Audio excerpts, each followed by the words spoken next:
देखिएगा, हम आ गए हैं कॉन्ट्रैक्ट एक्ट के नए सेशन की ओर और ये हमारा क्वेश्चन नंबर 3 है।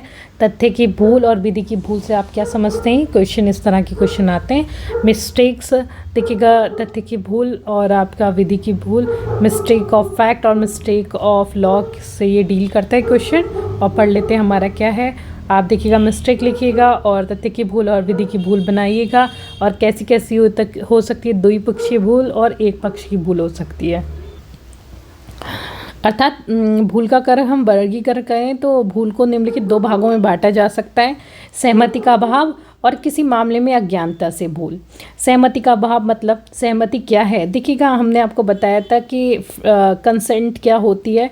तो इसकी परिभाषा 13 में दी गई है। जब 2 या 2 से अधिक व्यक्ति एक सी ही बात के लिए एक ही भाव में करार करते, एग्रीमेंट करते हैं, तो उनके बारे में कहा जाता है कि उन्होंने क्या कहा है? सहमति दी है।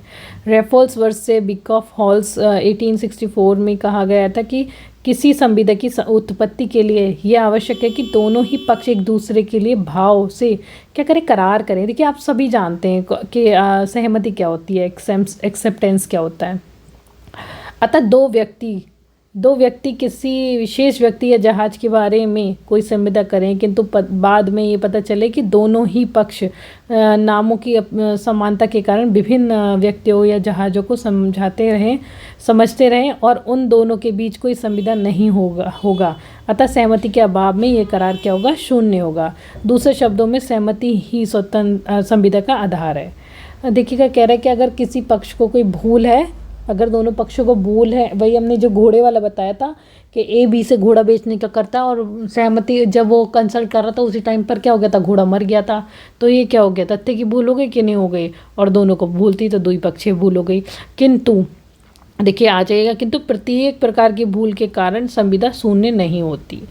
भूल संविदा के किसी आवश्यक या सारभूत तथ्य के बारे में ही होनी चाहिए और प्रत्येक अवस्था में तथ्यों की पहचान, विषय वस्तु तथा संव्यवहार की प्रकृति से संबंधित तथ्य संविदा के आवश्यक तत्व हैं। इनमें निम्नलिखित भूल संविदा को शून्य बना देती है। अतः सहमति के अभाव में भूल निम्नलिखित 3 प्रकार से हो सकती है। देखिएगा, भूल कितने प्रकार से हो सकती है? 3 प्रकार से। कौन कौन सी?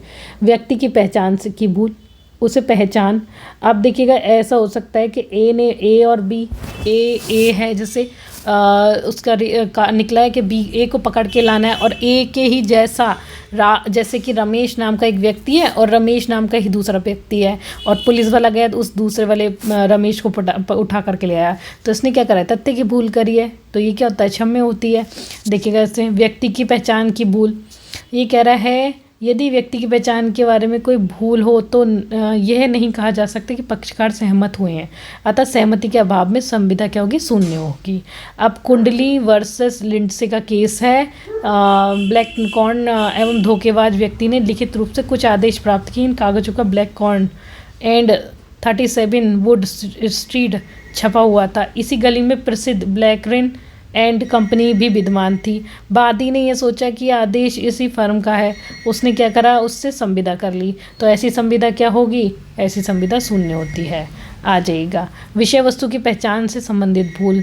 भैया, पहचान की इस भूल, और आपने ऊपर कौन सी पहचानी? व्यक्ति की पहचान की भूल पढ़ी आपने, और विषय वस्तु की मतलब सब्जेक्ट मैटर की भूल। कौन कौन सी हो सकती है? कह रहा विषय वस्तु से संबंधित भूल कई प्रकार की हो सकती हैं। अस्तित्व रहित विषय वस्तु होनी चाहिए, स्वतः से संबंधित भूल होनी चाहिए, विभिन्न विषय की वस्तुएं तथ्य विषय वस्तु का सार होना चाहिए उसमें, और प्रतिवादी ने वादी से सूरत नामक सूती कपड़े की कुछ मात्रा खरीदी। ये कपड़ा पियरलेस नामक जहाज पर मुंबई से आने वाला था और मुंबई से पियरलेस में जो वादी के विचार में था, निर्णय हुआ कि मानसिक मितैया मतलब भूल ना होने के कारण कोई बाध्यकारी संविदा नहीं हुई। भाई देखिएगा, उसने कपड़ा खरीदा, उसने बोला दो एक जैसे पियरलेस नाम के 2 जहाज थे। अब उन्हें सोचा पहले वाले आने वाला था लेकिन माल उसका दूसरे वाले में था। तो ये क्या हो गया? संविदा। ऐसी संविदा नहीं होगी। आइएगा, समव्यवहार की प्रकृति संबंधी भूल। समव्यवहार की संबंधी प्रकृति भूल कैसी भैया? नेचर ऑफ ट्रांसैक्शन की। कह रहा है जहाँ समव्यवहार की प्रकृति से संबंधित भूल होती है वहाँ करार शून्य होता है। अब देखिएगा, साक्षचंद्र वासु वर्सेस कानियालाल का केस देख लीजिए। इसमें वादी ने किसी दान विलेख पर इस धारणा के कारण हस्ताक्षर किए कि वह वकालतनामे पर हस्ताक्षर कर रहा है। दान का विलेख व्यवहार की प्रकृति संबंधी भूल के आधार पर क्या होगा, शून्य होगा। भाई उनने सोचा वकालतनामे पर साइन कर रहा है और साइन किस पे करा दिया, दान के उस पे, तो ये कैसा होगा, ये शून्य संविदा होगी। आ जाइए, किसी मामले की अज्ञानता की भूल, भाई पता ही नहीं था, अज्ञानता से भूल हो गई, तो ये भी दो प्रकार की हो सकती है, तथ्य की और विधि की। जैसे तथ्य की भूल कौन सी होगी, 20 में दिया है, 20 में आपको पता है दोनों लोगों को भूल थी, दो पक्षों को भूल थी, और 22 में एक को भूल थी।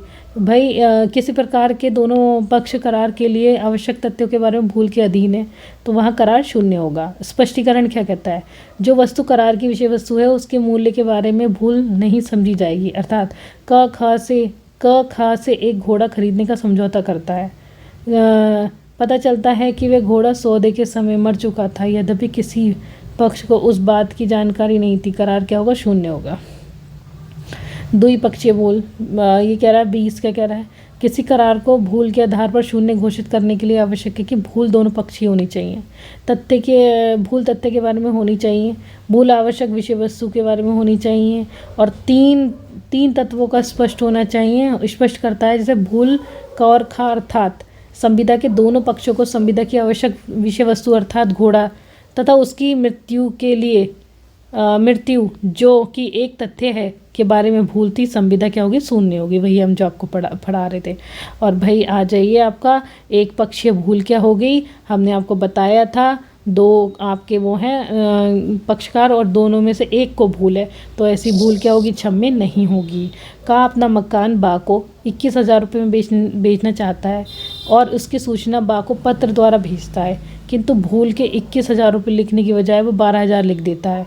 बा मकान को 12,000 रुपये में खरीदने के लिए क्या करता है, सहमत हो जाता है। अब बचाव नहीं कर सकता कि वे किसकी भूल है, वो कह रहा है कि उससे भूल हो गई, ये बचाव नहीं कर सकता, और संविदा उसकी इच्छा अनुसार शून्यकरणीय नहीं है, बल्कि वह 12,000 पर पूर्ण हो जाएगा।